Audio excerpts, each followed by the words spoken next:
Telugu Desam party governor MLC కోటాలో అట్టడుగు వర్గాల పార్టీ అని అంటారు. ఏదైతే అంటారో అది బీసీ మహిళకి వడ్డెర సామాజిక వర్గం అట్టడుగు వర్గం మహిళ. ఆమె క్లస్టర్ ఇన్ఛార్జిగా ఉంది, అంగన్వాడీ టీచర్ కూడా.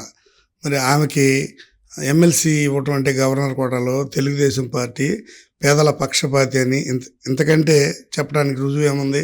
అలాగే పోలీసు ఉద్యోగానికి రాజీనామా చేసినటువంటి మరి గౌరవనీయులు నూతనంగా ఎమ్మెల్సీగా ఎన్నిక కాబడిన వరలరామయ్య గారు మరి ఉద్యోగానికి 25 సంవత్సరాల క్రితం సిఐ ఉద్యోగానికి రాజీనామా చేసి తెలుగుదేశం పార్టీ వ్యవహారాల్లో అధినేతకి అనుగుణంగా ఉంటూ తెలుగుదేశం పార్టీ ఆశయాలని సిద్ధాంతాలని అనేక దఫాలుగా అనేక విధాలుగా నిరంతరం కృషి చేస్తూ ప్రచారం చేస్తూ పార్టీకి తోడ్పడుతున్నారు.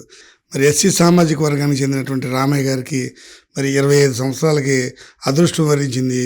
తెలుగుదేశం పార్టీ ఎస్సీలకు కూడా ప్రత్యేకించి మరి ప్రాధాన్యత ఇస్తుందనటంలో ఎటువంటి డౌట్ లేదు. అలాగే ఇంతకుముందు మాల సామాజిక వర్గానికి చెందిన గ్రీష్మాకి ఇచ్చారు గవర్నమెంట్ వచ్చిన తొలినాళ్లలో మాల సామాజిక వర్గం. ఇప్పుడు మాదిగ సామాజిక వర్గానికి చెందినటువంటి వరలరామయ్య గారికి ఇవ్వటం ఎంతో సముచితం అని చెప్పి తెలుగుదేశం పార్టీ దళిత వర్గాలమైన మేము హర్షం ప్రకటిస్తున్నాం. చంద్రబాబు నాయుడు గారికి అలాగే వర్కింగ్ ప్రెసిడెంట్ గౌరవనీయులు మంత్రివర్యులు నారా లోకేష్ గారికి ప్రత్యేకంగా ధన్యవాదాలు తెలుపుతున్నాం ఎస్సీ సామాజిక వర్గం తరఫున.